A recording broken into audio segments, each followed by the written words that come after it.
आज हम लोग HTML के सीरीज में फॉर्म देख रहे हैं। फॉर्म टैग जो कल आधा हम लोग क्या किए थे, कंप्लीट किए थे, यहाँ तक ड्रॉप डाउन तक क्या किए थे, कंप्लीट कर लिए थे। आगे और देखते हैं कि और क्या क्या होता है फॉर्म टैग के अंदर। ठीक है, देखो कल क्या देखे थे, एक बार हम शॉर्ट में रिवीजन करवा देते हैं।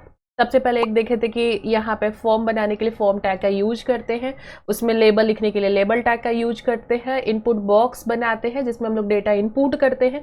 तो वहाँ पे जब बॉक्स बनाते हैं इनपुट बॉक्स, तो अलग अलग टाइप देना पड़ता है, क्योंकि आप यहाँ पे जब डेटा डाल रहे हो तो अभी नेम क्या होता है, टेक्स्ट होता है। तो टेक्स्ट रखने के लिए आप क्या यूज करते हो, type equal to text use करते हैं। वैसे यहाँ पे name equal to TXT name लिखा हुआ है, इसको कल काफी डीपली समझाया गया, पिछली वीडियो देख के इसको समझ लीजिएगा। आगे देखते हैं यहाँ पे place holder inter your name. जब यहाँ पे हम आउटपुट में आ रहे हैं यहाँ पे, तो देखो यहाँ पे इंटर योर नेम क्या हो रहा है, यहाँ आपके ब्राउजर पे शो हो रहा है यहाँ पे इनपुट बॉक्स में। जैसे एक सिंपल क्या है, हिंट्स दे रहा है आपको कि इस डब्बा में क्या आपको इनपुट करना है, समझे। उसके बाद आगे देखते हैं यहाँ पे अब था आपके पास मैक्स लेंथ।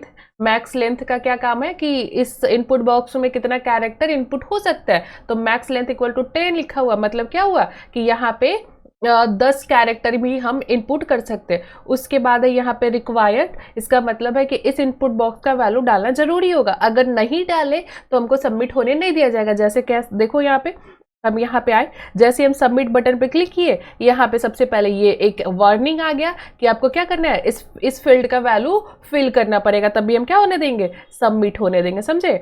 पे आगे क्या है, यहाँ पे एक अलग लेबल बनाया फॉर डेट ऑफ बर्थ रखने के लिए। वो बोल रहा है डेट ऑफ बर्थ रखने के लिए हम लोग टाइप यूज करते हैं, टाइप इक्वल टू डेट। इसीलिए यूज करते हैं क्योंकि यहाँ पे देख रहे हो आप इनपुट बॉक्स पे, यहाँ पे एक कैलेंडर जैसा बन गया। यहाँ से आप अपना डेट, ईयर, सब ईयर यहाँ से सिलेक्ट कर सकते हो, ऐसे करके यहाँ से मंथ सिलेक्ट कर सकते हो, वैसे डेट सिलेक्ट कर सकते हो। ठीक है, तो ये बनाने के लिए हम लोग टाइप क्या लिखे हैं, डेट लिखे हैं। ईमेल, ईमेल में type equal to email, email रखने के लिए क्या है, टाइप इक्वल टू ईमेल है। यहाँ पे हम वैल्यू लिखा हुआ है, वैल्यू में लिखे ram@gmail.com कि यहाँ पे बाय डिफॉल्ट वैल्यू हमको शो हो। यहाँ पे जैसे हम अपना फॉर्म बनाया तो हम चाह रहे हैं कि मेरा वैल्यू ऐसे शो हो, तो हम यहाँ पे वैल्यू लिख दिए हैं। उसके बाद यहाँ पे रीड ऑनली का मतलब होता है कि जैसे आप यहाँ पे कुछ राइट करने का कोशिश कर रहे हो, राइट नहीं होगा, ये बस रीड करने का पर्पस है, बस हम रीड कर सकते हैं। उसके बाद या पासवर्ड रखने के लिए हम लिखे हैं type equal to password use करते हैं। नंबर, फोन नंबर रखने के लिए type equal to number use करते हैं। डेट एंड टाइम एक साथ रखना है तो date and time local use करते हैं, टाइप इक्वल टू। यहाँ पे कोई फाइल, फोटो, इमेज क्या करना है आपको, अपलोड करना है तो type equal to file use करते हैं। वैसे यहाँ पे अब है कि कुछ क्वांटिटी, अब 2-4 क्वांटिटी ऐसा चाहिए तो टाइप इक्वल टू उसके लिए नंबर यूज करते हैं। और कहाँ से शुरू हो, तो मेन में हम 1 लिखे हैं और मैक्स में कितना लिखे हुए हैं, 10 लिखा हुआ है। ठीक है, और यहाँ पे है स्टेप, स्टेप इक्वल टू 2 का मतलब है कि 1 के बाद 2 नहीं, 1 के बाद क्या हो 3, 3 के बाद 5, इस टाइप का वैल्यू चाहिए हमको।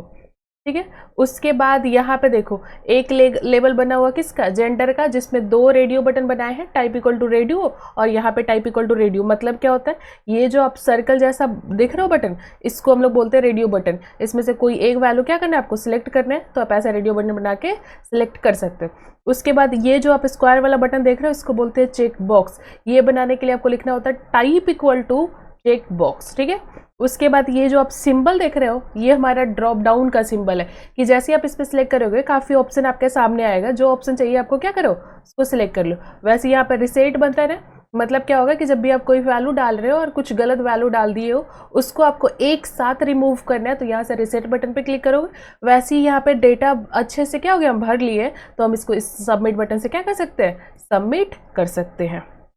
ठीक है, अब देखो यहाँ पे सिलेक्ट, यहाँ तक ये रिसेट बटन, ये है हमारा सबमिट बटन। अब यहाँ पे हम चाहते हैं क्या, एक साथ अभी इस ड्रॉप डाउन में एक साथ एक ही ऑप्शन क्या हो रहा है, सिलेक्ट हो रहा है। हम मल्टीपल ऑप्शन सिलेक्ट करना चाहते हैं, तो यहाँ पे आप यूज करो मल्टीपल कीवर्ड। सेव किए, मल्टीपल एट्रीब्यूट है, आते हैं ब्राउजर पे।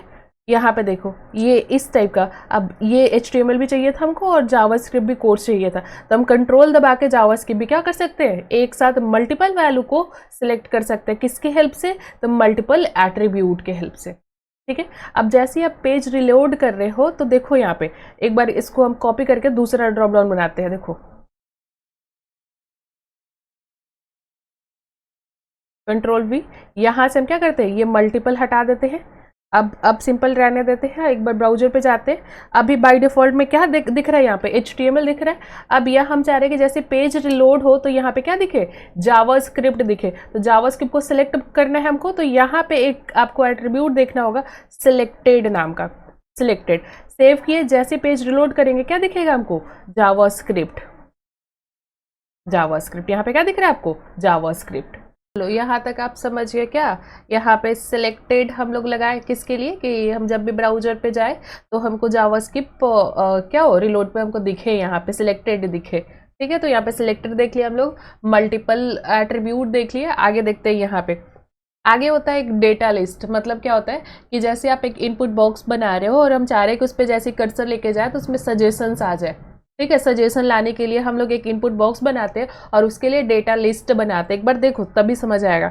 यहाँ पे हम एक बार इनपुट बॉक्स लिखते हैं, इनपुट, और यहाँ पे टाइप नहीं होता है, यहाँ पे लिस्ट होता है, लिस्ट बना रहे हैं हम उसके लिए। लिस्ट इक्वल टू यहाँ पे लिस्ट का कोई नाम अपने हिसाब से क्या करो, कुछ नाम दो। तो हम ये लिस्ट एक ब्राउजर के लिए बना रहे हैं, तो हम यहाँ पे ब्राउजर्स क्या कर रहे हैं, नाम दे रहे हैं। उसके बाद इसके लिए कि जैसे हम इस पर क्लिक करेंगे तो क्या क्या ऑप्शन दिखेगा हमको, क्या क्या सजेशन दिखेगा। तो सजेशन बनाने के लिए आप यहाँ पे डेटा लिस्ट यूज करते हो। क्या बनाते हो, डेटा लिस्ट।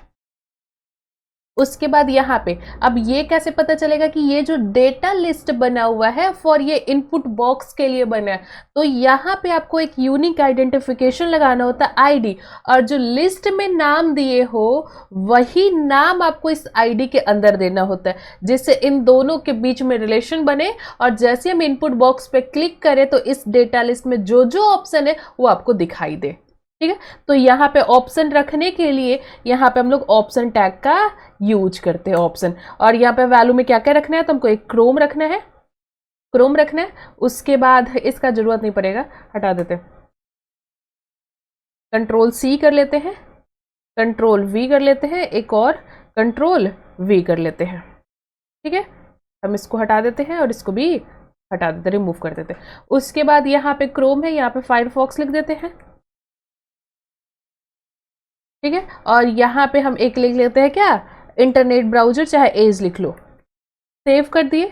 अब यहाँ पे ब्राउजर पे जा रहे हैं। अब यहाँ देखो जैसे इस पे कर्सर लेके गया ना, हमारा जो यहाँ पे सजेशन था वो आपके सामने दिख रहा है। आपको कौन सा ब्राउजर सिलेक्ट करना है, तो हमको क्रोम ब्राउजर सिलेक्ट करना था, हम यहाँ पे क्रोम को सिलेक्ट कर लिए। तो ऐसा सजेशन बनाने के लिए हम लोग क्या लिखते हैं, डेटा लिस्ट टैग। और इनपुट में लिस्ट एक एट्रीब्यूट होता है जिसमें हम लिस्ट का नाम बताते हैं, और यही नाम डेटा लिस्ट के आईडी में जाता है, जिससे इन दोनों के बीच में रिलेशन होता है कि हम इस इनपुट बॉक्स पे क्लिक करें तो ये जो डेटा लिस्ट है वो हमको शो करे।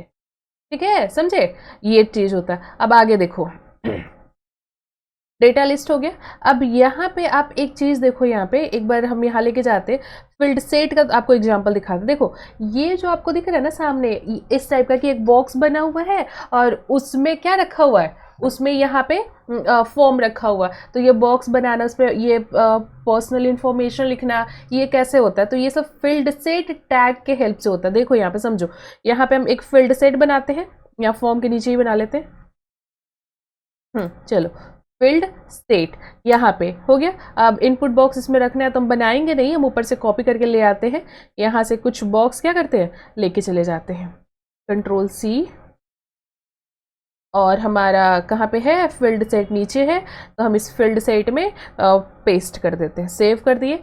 एक बार ब्राउजर पे जाते हैं और यहाँ देखते हैं। देखो ये एक बॉक्स बन गया। फील्ड सेट के हेल्प से क्या होता है, बॉक्स बनता है, और बॉक्स के बीच में यहाँ पे क्या करना है, पर्सनल इंफॉर्मेशन लिखना है। तो यहाँ पे जो हेडिंग लिखना है उसको लिखते हैं लेजेंड टैग के अंदर। कैसे लिखते हैं, तो देखो फील्ड सेट के जस्ट सेकेंड लाइन में हम लोग यहाँ पे लेजेंड टैग लिखते हैं, लेजेंड, और उसमें क्या लिखना है, तो पर्सनल इंफॉर्मेशन लिखना है, पर्सनल इन्फो।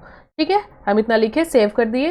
जाते हैं फिर से ब्राउजर पे और यहाँ पे देखते, देखो इस बॉक्स के यहाँ पे हेडिंग में क्या आ गया, पर्सनल इन्फॉर्मेशन। तो ऐसा बॉक्स में आपको फॉर्म बनाना होगा तो आप फील्ड सेट यूज करिएगा। फील्ड सेट से बॉक्स बनता है और उसमें जो ये पर्सनल इन्फॉर्मेशन आप देख रहे हो ये लेजेंड टैग के अंदर लिखते हैं, वो यहाँ पे शो होगा। ठीक है, उसके अंदर हम क्या बना लिए, फॉर्म बना लिए हैं।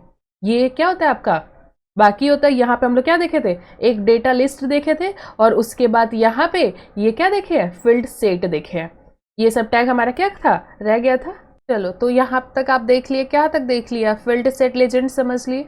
अब यहाँ पे देखो, आप कुछ फीडबैक लिखना चाहते हो किसी के लिए, एक बड़ा बॉक्स, इनपुट बॉक्स क्या होता है, एक लाइन इनपुट लेता है, हम चाहते हैं मल्टीपल लाइन का इनपुट लेना चाहते हैं, तब उसके लिए आपको बनाना होता है टेक्स्ट एरिया। क्या बनाना होता है, टेक्स्ट एरिया। देखो यहाँ पे टेक्स्ट एरिया दिए, उसके बाद इन सब का उतना भी जरूरत नहीं है, हम हटा देते हैं फिलहाल के लिए।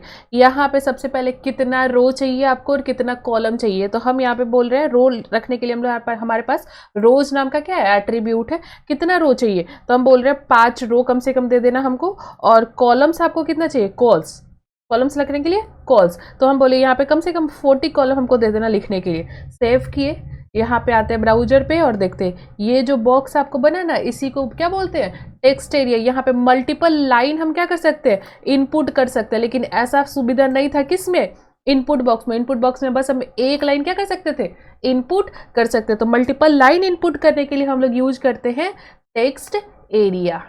ठीक है, तो ये पूरा फॉर्म आपका क्या हो गया, कंप्लीट हो गया है। तो अब अगले वीडियो में हम लोग इमेज टैग देखेंगे कि इमेज टैग से कैसे हम लोग इमेज ब्राउजर पे शो करवाते हैं, क्या सिंटेक्स होता है इमेज शो करवाने के लिए। ठीक है, आज हमारा फॉर्म क्या हो गया, कंप्लीट हो गया।